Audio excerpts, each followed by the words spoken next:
मुझे अफसोस है, अब दुख है। मैंने ऐसा क्या किया है जो मुझे आज ये दिन देखने पड़ रहा है? ये बहुत शर्मिंदा है भाई साहब, गलती हुई है इससे। बस एक मौका दे दीजिए। मौका देना चाहिए, हमारा बेटा है। लेकिन जब तक ये अपनी गलती को जस्टिफाई नहीं कर लेता, तो एक मौका देने का मतलब है कि मजीद तबाही का वक्त देना।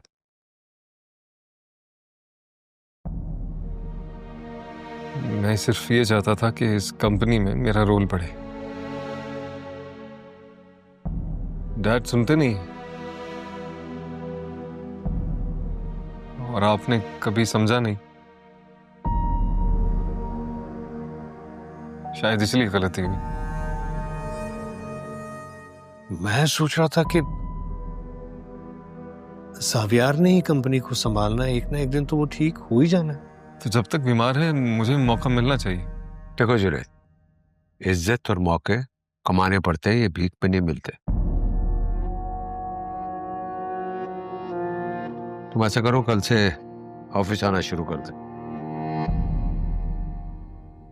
थैंक यू भाई साहब, बहुत शुक्रिया, आपने मेरी बात रख ली और इसे माफ कर दी।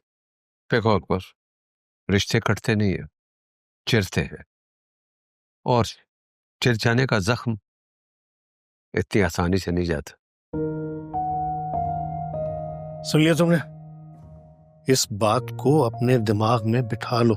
चल उठो, चल। थैंक यू भाई।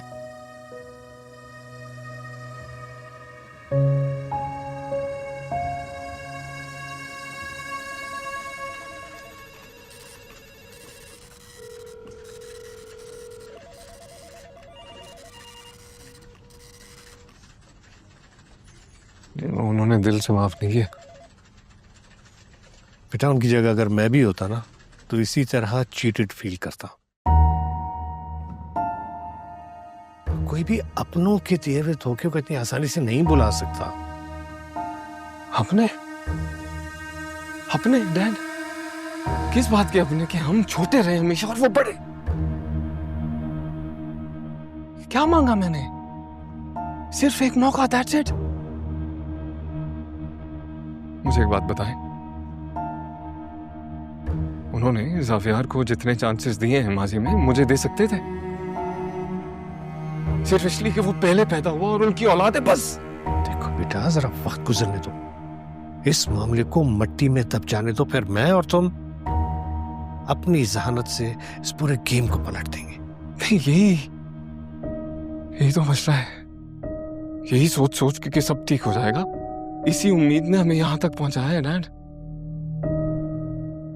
यू नो व्हाट डैड, अपने फेलियर्स को मिट्टी के नीचे दबाने के बजाय अपने कामयाबी के रास्ते के पत्थर को उठाया होता ना, तो ये दिन कभी नहीं आता। Please control yourself. तुम इतने एम्बिशियस क्यों हो जाते हो कि तुम्हारी सोच ही क्रिमिनल हो जाती है? क्योंकि मैं इस दुनिया में इसलिए नहीं आया कि सारी जिंदगी छोटा बन के जीऊं डैड। नो। जुनैद, कहाँ जा रहे हो जुनैद?